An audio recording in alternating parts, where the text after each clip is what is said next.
Hello दोस्तों, स्वागत है आपका एग्जाम फैक्ट तैयारी यूट्यूब चैनल में। दोस्तों आशा करते हैं आप सभी मस्त ज़बरदस्त और शानदार होंगे। आज की इस क्लास में दोस्तों हम बात करने वाले हैं एएलपी एंड जेई की। जैसा कि आप सभी को पता है कि आज एएलपी और जेई की सीबीटी 2 की जो एग्ज़ाम डेट है वह आउट हो चुकी है। अब आपके पास ज़्यादा समय नहीं बचा है। एएलपी का एग्ज़ाम आपको 19 मार्च को है और जेई का एग्ज़ाम आपको 20 मार्च में है। तो आज तारीख हो चुकी है दोस्तों 18। ओनली एक माह का समय भी आपके पास पूर्ण रूप से नहीं बचा है।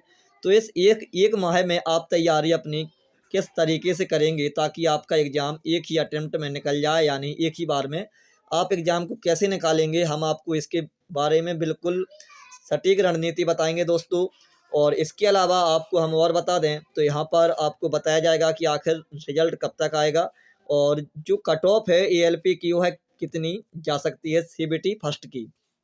सबसे पहले हम बात करें रिजल्ट की, तो रिजल्ट आपका दोस्तों 1 या 2 दिन में रिजल्ट आपका वेबसाइट पर अपलोड हो जाएगा। रिजल्ट की चिंता मत कीजिए, ठीक है। आप लोग तो जिसके भी नंबर हमारी इस कट ऑफ से ऊपर यानी कट ऑफ से ज़्यादा बनेंगे वह लोग बिल्कुल बेफिक्र होकर अपनी तैयारी को अच्छे तरीके से करिएगा दोस्तों, क्योंकि ये मौका बार बार नहीं आने वाला है, ठीक है। तो ज़्यादा देरी ना करती हुई चलिए हम बढ़ते हैं अपने आगे की ओर। और यदि आपने अभी तक हमारे चैनल को सब्सक्राइब नहीं किया है तो सबसे पहले आप सभी हमारे चैनल को सब्सक्राइब कर लें, साथ में बेल आइकन भी ऑन कर लें ताकि आने वाली सभी वीडियो का नोटिफिकेशन आप सभी तक पहुंचता रहे। लाइक कमेंट शेयर भी ज़रूर करें दोस्तों। चलिए, ये रहा वो ऑफिशियल नोटिस जो कि आज आया है।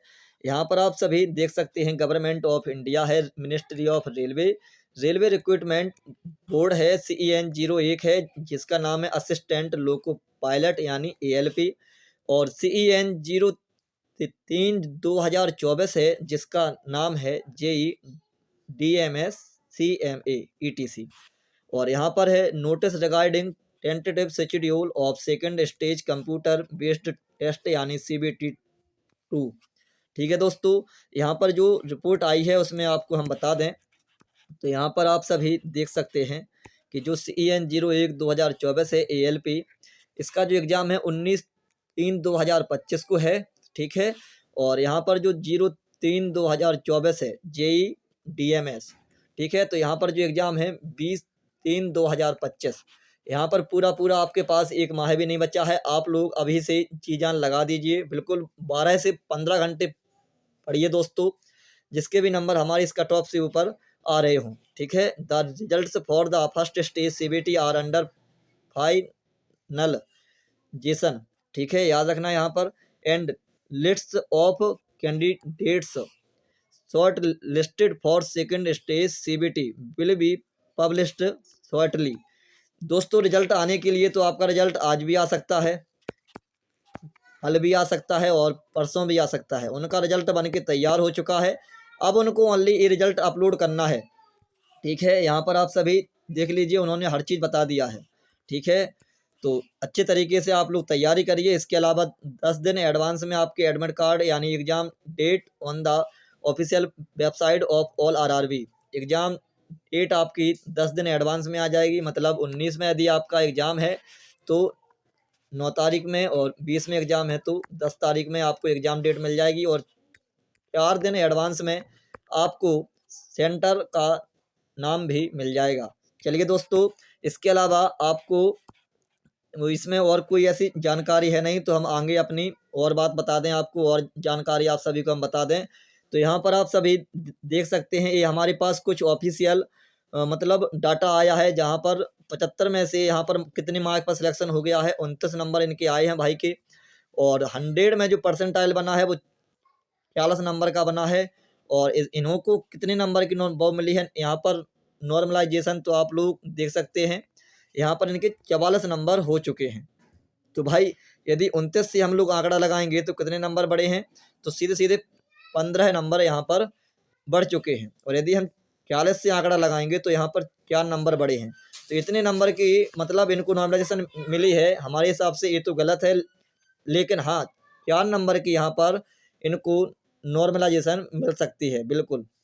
और यहाँ पर आप लोग देख सकते हैं जो short listed for second stage है एग्जामिनेशन, यस या नो में से तो यहाँ पर यस लिखा हुआ है, और एग्ज़ाम जो ट्रेड है वह है उसमें मैकेनिक डीजल लिखा हुआ है। ठीक है दोस्तों, चलिए इसके अलावा आपको हम एक ऑफिशियल और बता दें, तो यहाँ पर भी आप लोग इसी प्रकार से है फॉर्मेट 75 में से यहाँ पर 28 नंबर हैं, और 100 में से यहाँ पर 38 नंबर है। 38 के बाद इनको 6 नंबर की और मिली नॉर्मलाइजेशन, तो यहाँ इनके भी कितने हो गए नंबर, 44 नंबर हो चुके हैं, और 44 नंबर पर भी यहाँ पर एस लग गया है। अब वो बात एक अलग है कि यहाँ पर हमको इनकी कैटेगरी की जानकारी नहीं है कि आखिर ये कौन सी कैटेगरी से बिलोंग करते हैं। तो ठीक है, ये डाटा हमारे पास आया है। इसके अलावा आगे की जानकारी हम आपको और बताते हैं। तो यहाँ पर आप सभी देख सकते हैं कि जो हमने आपको अभी बताया है कि एएलपी एंड जेई का रिजल्ट भी बहुत जल्द, मतलब 1-2 दिन में आ जाएगा। जी हाँ दोस्तों, फिर से वही है कि आज भी आ सकता है, कल भी आ सकता है, या फिर परसों भी, कभी भी आ जाएगा, लेकिन हाँ 1-2 दिन के अंदर अंदर रिजल्ट आपका आ जाएगा। अब हम बात करते हैं एएलपी सीबीटी 2 के जो आपका एग्ज़ाम पैटर्न होने वाला है, इसके बारे में हम यहाँ पर बात करते हैं। ठीक है, तो जिसको जानकारी हो अच्छी बात है, जिसको जानकारी नहीं है उसके लिए तो यह मतलब फ़ायदा ही है। तो आप लोग थोड़ा सा और समझ लीजिए। The exam pattern of CBT 2 in 2024 will be as follows. तो यहाँ पर RRB ALP CBT exam covers 2 parts, 2 पार्टों में यहाँ पर कवर होगा, एक ए में और एक बी में। The exam duration is 120 minute and a total of 175 questions will be asked in the exam. ठीक है, 175 क्वेश्चन आपके एग्जाम में पूछे जाएंगे, जिनमें से 2 घंटे आपको इनमें समय मिलेगा। लेकिन हाँ, यह 2 पार्टों में अलग अलग डिवाइडेड क्वेश्चन होते हैं। एक में रहेंगे 100 क्वेश्चन पार्ट ए में, इसके बाद 75 क्वेश्चन रहेंगे। ठीक है, इस प्रकार से यहाँ पर ये प्रोसेस होने आपकी वाली है दोस्तों। चलिए आगे आपको हम और बताते हैं। इसके अलावा हम बात करते हैं यहाँ पर नेगेटिव मार्किंग की। तो यहाँ पर 1/3 की आपकी नेगेटिव मार्किंग होने वाली है, और जो मिनिमम क्वालिफाइंग आपको नंबर चाहिए है यूआर में, यूआर एंड ईडब्ल्यूएस, यूआर में चाहिए 40%, ईडब्ल्यूएस में आप कम से कम 30%, ओबीसी में कम से कम 30%, एससी में कम से कम 25%। ठीक है, इस प्रकार से आपको यहाँ पर नंबर चाहिए है दोस्तों। ठीक, ये मतलब एक क्वालिफाइंग नंबर होते हैं, इससे ऊपर फिर आपकी कट ऑफ बनती है कि जितने बच्चे उनको अटैच करने हैं वो उतने ही कट ऑफ लगाएंगे, और उतने ही बच्चे उस कट ऑफ के अंदर करेंगे वह लोग। अब इसके अलावा आपको हम यहाँ पर बता दें तस्वीर के माध्यम से, तो जो पार्ट ए है इसमें देखिए 90 मिनट में 100 क्वेश्चन रहने वाले हैं। ठीक है, और इसके अलावा यहाँ पर देखिए इसमें मैथ आएगा, रीजनिंग आएगी, और बेसिक साइंस एंड इंजीनियरिंग आएगी। ध्यान रखना, बेसिक साइंस एंड इंजीनियरिंग, ये इसकी बुक एक अलग आती है।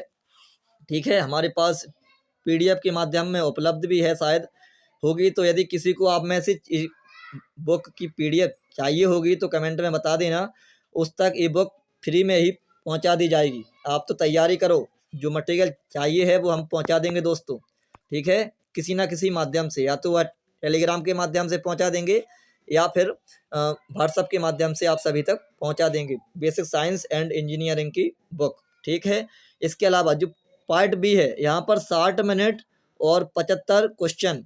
अब यहाँ पर 90 मिनट और 60 मिनट, यहाँ तो भाई 150 मिनट हो गए, लगभग 2.5 घंटा हो गया।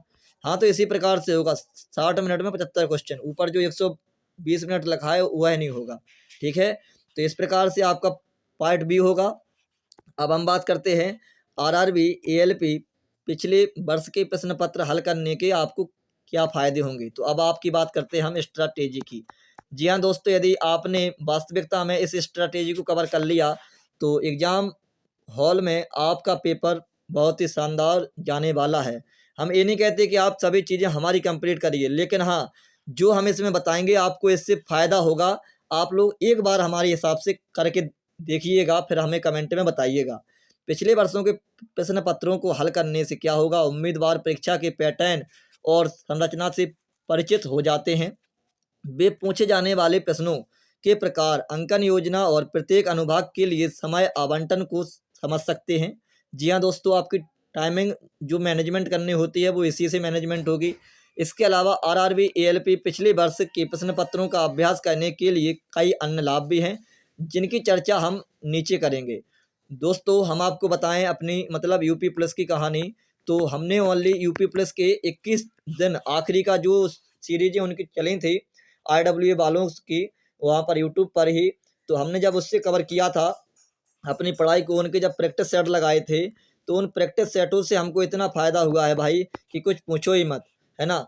क्योंकि हमने देखिए, हमने ओनली आप समझ सकते हैं कि 21 से 1 मंथ, 21 दिन से 30 दिन के आसपास हमने उनके प्रैक्टिस सेट लगाए, और उन प्रैक्टिस सेटों का हमने किया फुल एनालिसिस, चाहे वह मैथ हो, हिंदी हो, जीके जीएस, सभी विषय मतलब ए टू जेड हमने पूरा फुल एनालिसिस किया।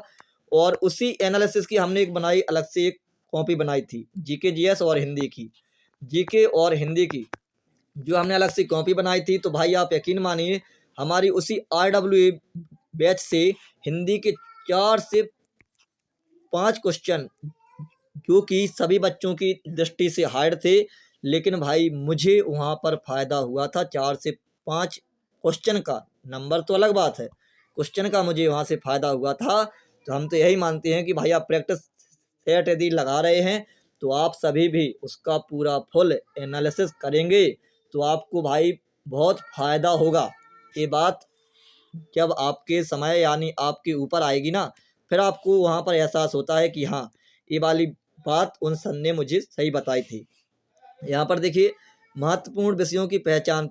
पिछले वर्ष के प्रश्न पत्र उम्मीदवारों को अक्सर पूछे जाने वाले विषयों की पहचान करके उनके अध्ययन प्रयासों को प्राथमिकता देने में मदद करते हैं कि हाँ, ये प्रश्न कौन से टॉपिक से आया है, हमको कौन सा टॉपिक अधिक पढ़ना है।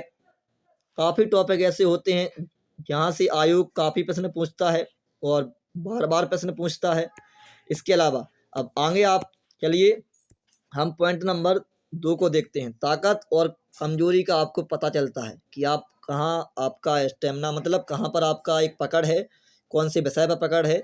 चलिए, पिछले साल के पेपर हल करने से उम्मीदवारों को अलग अलग विषयों या सेक्शन में अपनी ताकत और कमजोरी का आकलन करने का मौका मिलता है। इससे उन्हें उन क्षेत्रों की पहचान करने में मदद मिलती है जहाँ उन्हें सुधार की ज़रूरत है, और उसी के अनुसार अपने रिवीजन पर ध्यान केंद्रित कर सकते हैं।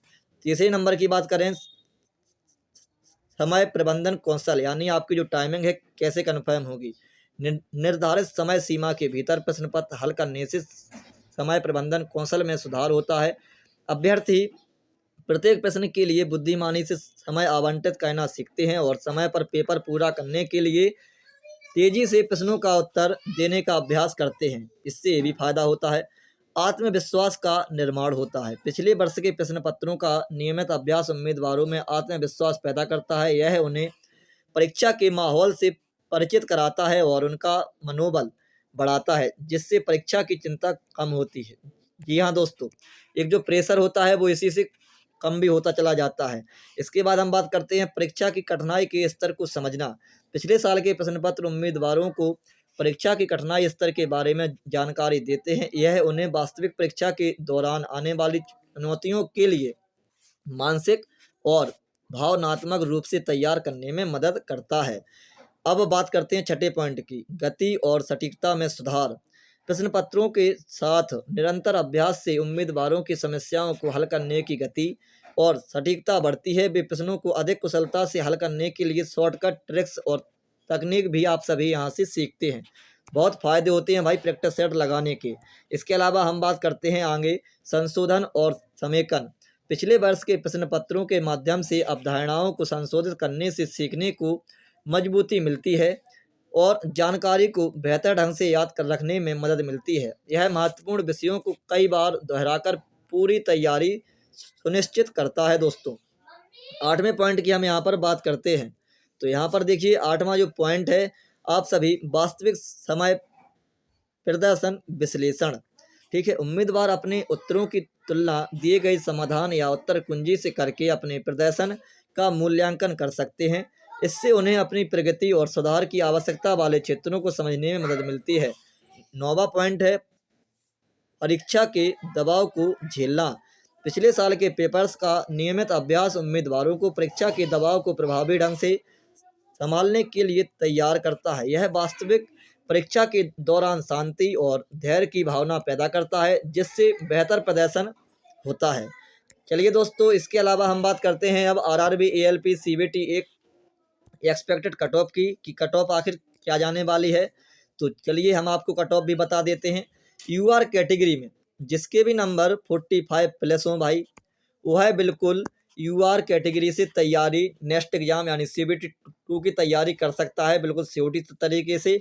और इसके अलावा किसी के नंबर यदि इससे थोड़े बहुत एक दो मतलब एक दो नंबर इससे कम भी आ रहे हों तो भी आप तैयारी कर सकते हैं दोस्तों, क्योंकि यहाँ पर अब एक खेल होगा नॉर्मलाइजेशन का, क्योंकि एक ऐसी चीज़ है कि पता नहीं भाई कब किसको कहाँ से कहाँ पहुँचा दे, ये तो कोई भी नहीं जानता है। जैसे कि हम अपने ग्रुप डी से ही ले लें, हमारे मित्र को 10 नंबर की मिली थी, उनके नंबर थे 59, नहीं 59 नहीं, उनके नंबर थे शायद, हाँ 59 नंबर थे और उनको नॉर्मल से मिली थी यहाँ पर 6 नंबर की। एक भाई है, उनको उनके मतलब ड्रॉ मार्क आए थे 57, लेकिन उनको मिली थी 9 नंबर की। तो आप लोग समझ सकते हैं इनका सिलेक्शन हो गया है, ये अभी भी घर पर ही हैं हमारे मित्र, ठीक है। तो इस प्रकार से होता है, अब इसका खेल है तो पता नहीं कब किसको कहाँ से कहाँ पहुँचा दे, ये तो वो मतलब ये तो ओनली भगवान ही जानता है। और भगवान करे सबको नौकरी मिले, सब लोग आगे बढ़े, अपनी अपनी मेहनत के अनुसार सभी को फल मिलता है, ठीक है। इसके अलावा हम बात करते हैं ईडब्ल्यूएस, यहाँ पर हमने लिख नहीं पाया है।